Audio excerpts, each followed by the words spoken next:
salaamaaleykum mbokki internet bi ba tey ñu wéy ci li nga xamante ni mooy kaa Serigne Babacar Ndiaye ñu dalalaat ki nga xamante ni aussi tamit ñu gën ko xam ci koo xamante ni camarade de classe am la woon muy Malick mu doon koo xamante ni moom it xam na ci lu bëree bëri jotoon na dégganteeg moom avant mbir yi nga xamante ni moo am doog am ñu bàyyi ko moom indi ñu ci ay leeral ñu bàyyi ko mu nuyoo ko suñu ay internet Malick ñu ngi lay siyaar jëlal micro bi. waaw asalaamaaleykum ginnaaw bu ñu sante suñu borom julli ci yonent bi di sant suñuy ñaari waajur ñu ngi masaw d'abord la famille de Seydina Ababacar Ndiaye ci nattu bi nga xamante ne suñu borom teg na ko seen kaw waaw man nag en ce qui me concerne donc je m'appelle Malick Diouf d'abord pour le nom. Seydina Ababacar Ndiaye est un ami qui m'est très proche. Il est aussi un camarade de classe, un ami d'enfance aussi. Nous avons fait le cycle du collège ensemble et le cycle secondaire, c'est-à-dire le lycée Seydina Limamou Laye. Nous avons fait le lycée ensemble. Mu doon un élève exemplaire avant tout. Un élève exemplaire sur tous les plans aussi. Waaw un élève très correct. Doué aussi quoi, doué. Yàlla may ko intelligence bu yéeme ah. waaw loolu boo demee Guédiawaye Joseph Félix Correa B fa la defee collège. fa lañ defee collège.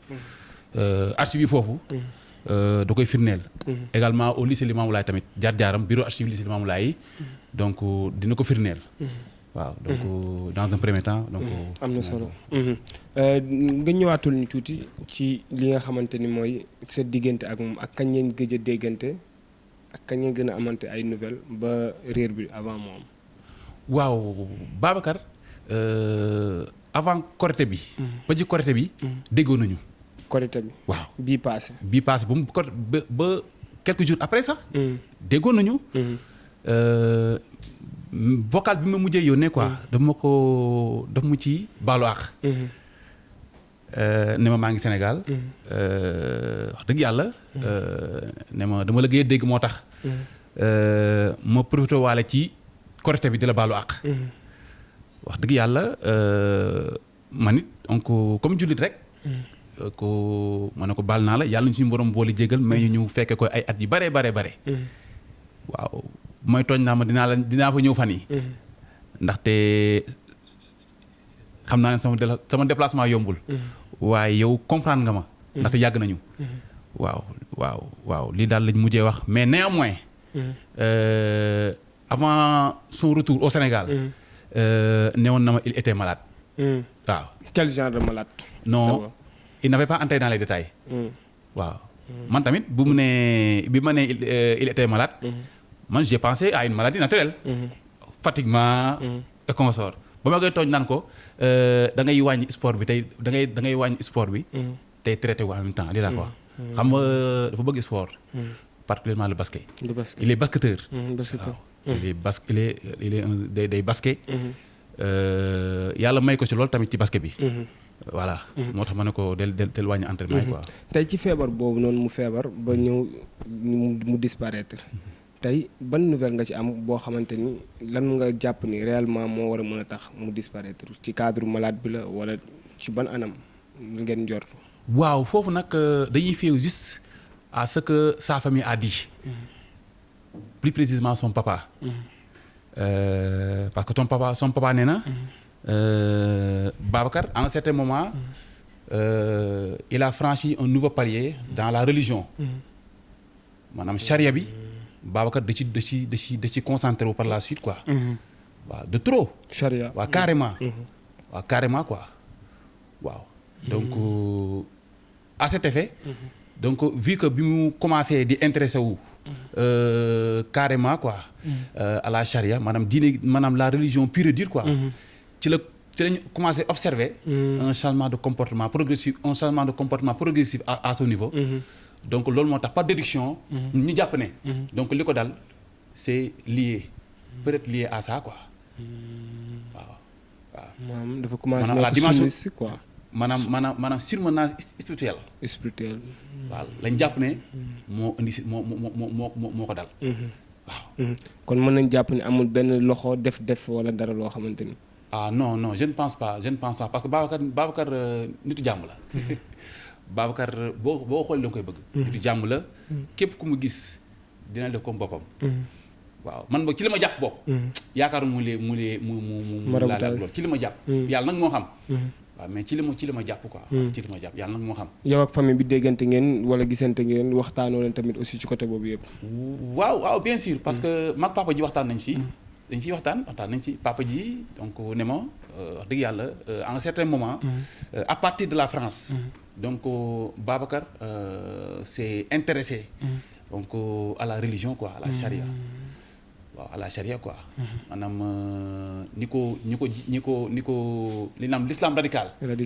waaw Babacar ni mu maanaam le chemin qu'il avait emprunté donc le nouveau chemin qu'il avait emprunté pour la religion donc s'apparente au chemin de l'islam radical. waaw. mais d'après ci ay informations yu dégg ñu bëri dañ jàpp ne dafa am li nga xamante ni mooy feebaru xel wala. waaw xam nga tamit surmenage spirituel nit ki bu ko defee. naturellement ça va impacter. sa psychologie. ça va impacter négativement sa psychologie va devenir anormale. donc de fait c'est normal que nit ñi ne li ko Babacar li ko dal c'est lié à la psychologie. waaw c'est lié à la psychologie. parce que li tax loolu aussi nekk lu am. parce que la façon dont il s'est comporté quoi. avec sa famille. et aussi la façon dont il a disparu. et aussi la façon dont il a été intercepté. par les gendarmes. au niveau de Yoff. et la façon dont il s'est comporté avec les sapeurs-pompiers. qui malheureusement l'ont laissé échapper après les premiers soins. prouve nettement que psychologiquement il n'est pas normal. waaw loolu aussi il faut qu'on l'accepte. ci dem bu mu dem aussi tamit ak manière bi nga xamante ni moom la demee mën nga ñu si ñëwal tuuti rek pour ñu gën a comprendre. waaw foofu tamit on va se fier à son papa. parce que mon papa ji parce que dëkkuñu. mais papa ji nee na fajar la julli. dëkkuñu moom papa ji. moom dëkkuñu. donc moo tax mënu loolu. li papa ji wax rek. dañuy jàpp. papa ji nee na. son papa nous a dit que il a fait sa prière du matin. Ensuite il est revenu à la maison. N'est-ce pas? Et à son retour.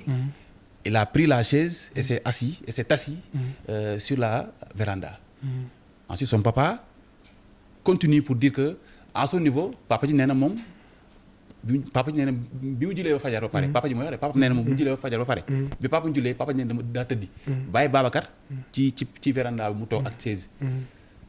léegi bi ñu yeewoo. maanaam bi ñu yeewoo le matin. 8 heures. on a constaté son absence. papa ji aussi jàpp ne peut-être liggéey na. wala am na yite yu mu doxi. ba le lendemain gisuñu ko.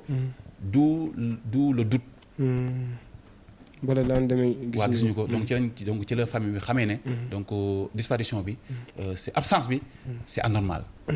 ci condition yu mu jaar ba tegu ci loxoy li nga xamante ni mooy gendarmerie aussi mën nañ jàpp nit ci ay loxoom la riiraate ba tey ci aspect boobu noonu ban message nga ciy lancé maanaam loolu lajjiteefu li nga xamante ni mooy suñu ay gendarmerie suñu ay sapeur pompier la am de. waaw parce que dans un premier temps la gendarmerie. après avoir reçu Seydina Ababacar Ndiaye dans un état que l'on connaît nous tous, a appliqué l'éthique, la déontologie qui régit la gendarmerie. C'est-à-dire la gendarmerie a photographié d'abord le sujet Babacar. Dans un premier temps et dans un second temps la gendarmerie a appelé les sapeurs de Parcelles. Maintenant après cela la gendarmerie le commandant a rédigé une note adressée au chef des sapeurs lui disant que veuillez ramener Babacar à l'hôpital. Maintenant, en cours de chemin, les sapeurs-pompiers, d'après leur dire, disent que Babacar s'est surexcité dans la voiture. Et c'est la raison pour laquelle ils n'avaient pas d'autre possibilité que de le laisser partir. Et ce qui est malheureux, ce qui est dommage. Parce que ça ne va pas dans le sens de l'éthique. Ça ne va pas dans le sens du respect de l'éthique et de la déontologie qui régit les sapeurs-pompiers. mën nga ñëw ci wolof. waaw parce que voilà léegi parce que bi ko gendarme yi jàppee. Babacar gendarme yi photographie nañ ko. photo nañ ko. def li war. photo nañ ko jël ko dalal ko. woo sapeur yi. sapeur parcelles yi. bi sapeur parcelles yi ñëwee ba jël Babacar. sapeur yi bi ñu jëlee Babacar. en même temps commandant bu foire bi. le commandant gendarme. bu foire bi dafa bind note. jox ko ki jiite sapeur yi ne leen. yóbbu leen ma ko hôpital CTO. waaw. il paraît que sax trois hôpital la d'après papa 3 hôpital la en tout cas daal indiqué na leen. que wax na leen que ñu yóbbu ko hôpital. donc par conséquent. ak Babacar ni mu di comporté ci oto bi rek. daa war a àgg hôpital. c'est vrai daa war a hôpital ñu dëgg. dafa war a àgg. dafa war a àgg. parce que Babacar état bu nekk. mënta tëb. xataraayu ba sonal leen. déjà il est faible. il est faible. te à défaut sax bu fekkee à défaut ñu waat la gendarmerie. nee nag seen waa ji mi ngi voilà mu ngi sonal wala mu ngi ëpp loxo. soo ko defee gendarmerie ñoom dinañ ñëw. yóbbu ko ba hôpital. donc sapeur yi daal. donc mën nañ ne dañoo lajj. wax dëgg yàlla dañoo lajj. parce que erreur boobu ñu def. moo ñu indil moo indi situation tax na situation mu àgg fii. waaw. ci biir erreur boobu. lan lañ mën a xaar yéen ñi nga xamante ni yéen a ko jege ak famille bi jëmale ko ci kaw ki li nga xamante ni mooy sapeur pompier. voilà ci biir erreur boobu nag. les sapeurs. maa ngi interpeller leur hiérarchie.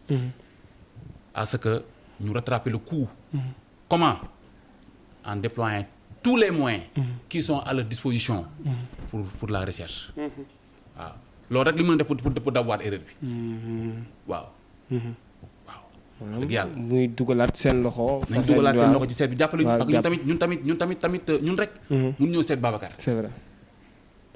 loolu pexe jinne ñu ngi koy teg. loolu stratégie jinne ñu ngi koy teg. pour war sawaay. affiche nañu. créé nañu groupe. def nañu sondage du ne. mais finalement gisuñu ko. donc il faut que ñoom à leur niveau.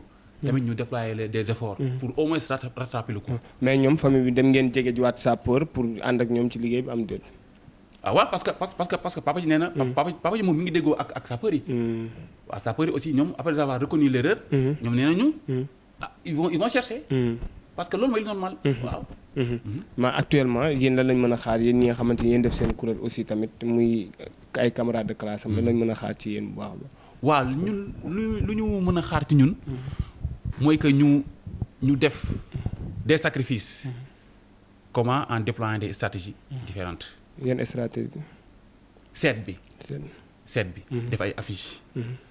secteur maanaam cibler ay secteurs. waaw organiser wu cibler ay secteurs. parce que groupe WhatsApp yu ñu créé. ñi ci nekk sont d'origine différente. ñii Parcelles ñii Guédiawaye ñii Yoff ak ñii Ngor ñii Pikine. ku ci nekk daal dañ ne sa zone liggéey bi sa zone. fexeel ba comment dire taf af ci sawaay. Babacar ba pare aussi interpeller nit ñi. sensibiliser nit ñi quartier yi et cetera à ce que ñu koy bàyyi xel. waaw ñu koy bàyyi xel mais est-ce que jàpp ngeen tamit en dehors de Dakar tamit mënu fa nekk moom Babacar. en dehors de Dakar. mais lu mën a nekk la. lu mën a nekk la. yéen a ngi ci jox ay jéego. waaw parce que lu mën a nekk parce que xamul tax. parce que Babacar. moom am na routine dem foo xamante ne xelam fa la ko jox. waaw parce que Babacar fait un déplacement aléatoire. tey mi ngi fii soo mi ngi fee. te déplacement yi boo xoolee am na lu ko guidé ci xelam. am na ci xelam am na lu ko daan demal fii mu dem demal fee mu dem waaw. c'est très important. waaw mais nag on ne souhaite pas que mu génn Dakar. parce que ça sera très compliqué. waaw on ne souhaite pas. voilà d'où la vitalité. de l'engagement de l'État du Sénégal. dans cette affaire. Pour que parce que état bu Sénégal tey moom à son niveau. À travers le ministère de l'Intérieur. Donc dirigé par le monsieur Banzan Fiftim. État bu Sénégal tey war na mën a déployer des moyens à l'échelle nationale. Quand je dis moyens je parle de drone. yaa ngi dégg. je parle de moyens numériques. internet bi. et consorts pour seet ko waaw. parce que booy xool cas yu mel ni dafa bëri Sénégal aussi ban message nga ci lancé parce que bëri na ñoo xamante ni gisuñu seen ay njaboot pendant des années ban message nga ci wax aussi. waaw message bi ma ciy lancé mooy Sénégal ñu dañoo am culture sutura ak sac mooy waral léeg-léeg bu ñu nekk ak nit suñu mbokk yaram xaw naqari ñu au lieu que ñu yóbbu ko barab bi nga xamante ne fa la nekk ñu traité ko mais dañuy préférer dans un premier temps làq ko quoi làq ko quoi waaw malade mental yi kër yi Sénégal fii kër yi bëri am na kër yoo xam te ne am na malade mental yoo xam te ne tey hôpital la ñu war a nekk Fann wala dal xel et consort mais xëy na famille bi am nañu kersa ne suñu doom suñu mbokk mi yóbbu nañ ko lii endroit tel mais loolu du dara parce que yóbbu ko hôpital parce que yóbbu ko dans un centre psychiatrique mu faj ba wér moo gën faj téye ko sa kër di xool sax ba mu gën a ràngatiku. c'est vrai te noonu. merci beaucoup lan ngay tàggatoo aussi. waaw jaajëfal baax a baax. waaw maa ngi tàggatoo ci lancer encore une fois un appel à l'État du Sénégal. Je lance un appel solennel au président de la République du Sénégal, M. Bassirou Diomaye Faye. Je lance le même appel au Premier ministre, M. Ousmane Sonko. Le même appel envers M. Jean-Baptiste Tine. À ce que nous savons qui disparaître ni, il peut porter le drapeau du Sénégal à l'échelle internationale. Tinaka, parce qu'il est architecte. Il fait partie des architectes les plus brillants de sa génération. Parce que bi mu amee bac mention S1 Limamoulaye bi daa dem defi architecte bi mu paree formation bi mu amee son diplôme en architecte daa dem France yokk ci urbanisme. Et d'ailleurs sax moom ak ses promotionnaires yi nag sont de nationalités différentes ñii maliens gabonais et cetera. amoon nañu c'est-à-dire ils avaient envisagé de mettre en place un réseau sous-régional d'architecture te moom moo ko doon jiite Babacar tey su état bu Sénégal defee li ko war mu feeñ tey mais l'aménagement du territoire du Sénégal Babacar mën na ci jouer rôle parce que def na urbanisme quoi mën na ci jouer rôle kon li papa joxoon laay waxat rek dëgg la papa moo ko jur ci gaño mais doomu Sénégal la aussi. Donc may lancer encore une fois l'appel à l'État du Sénégal ñu jàpp ci seet bi di lancer aussi appel maaraay suñu kilifa diine yi xalifa général des mourides bi sëñ Mountakha suñu maam jooju yal na ko fi yàlla yàggal te wéral ko sëñ Mountakha maa ngi koy ñaan moom it mu ñaanal Babacar mu feeñ sëñ Mbaye Sy Mansour suñu maam ji da Tiwaawoon suñu góor gi maa ngi koy ñaanal moom it mu ñaanal Babacar mu feeñ xalifa général des Layènes xalifa général de Xaadir wala Canaba bu ko dugg Ndiassane maanaam kilifa diine yi daal maa ngi leen di ñaan ñoom it ñu ñaan pour que ñu gis Babacar waaw lii daal mooy kàddu yi. incha allah jërëjëf Malick kàddu yi am na solo bu baax a baax mu nekkoon koo xamante ni camarade la ci ki nga xamante ni mooy Serigne Babacar Ndiaye ñu koy ñaanal suñu borom bi yàlla niital ñu ko ndax comme ni mu ko waxee doon na koo xamante ni sag la ci réew mi sag la ci li nga xamante ni mooy toute une jeunesse sénégalaise ñu ñaanal ko suñu borom yàlla niital ñu ko bu baax a baax mu dellusiwaat ci ay njabootam ak képp koo xamante ni aussi réer nga parce que réer gi bëri na trop ci Sénégal parce que ay nit a ngi fii presque lu toll ay 2 ans topp di wër seen ay njaboot ak ñeneen ñi nga xamante ni tey le cas de Babacar dina am ñeneen ñoo xamante ni di ngeen ci profité fañ toog seen xol dina yëg li nga xamante ni mooy métti yu ñoom aussi tamit yi nga xamante ni ñu ngi koy dund ci seen famille jërë ngeen jëf yi ñu doon suivre sans limite bu baax a baax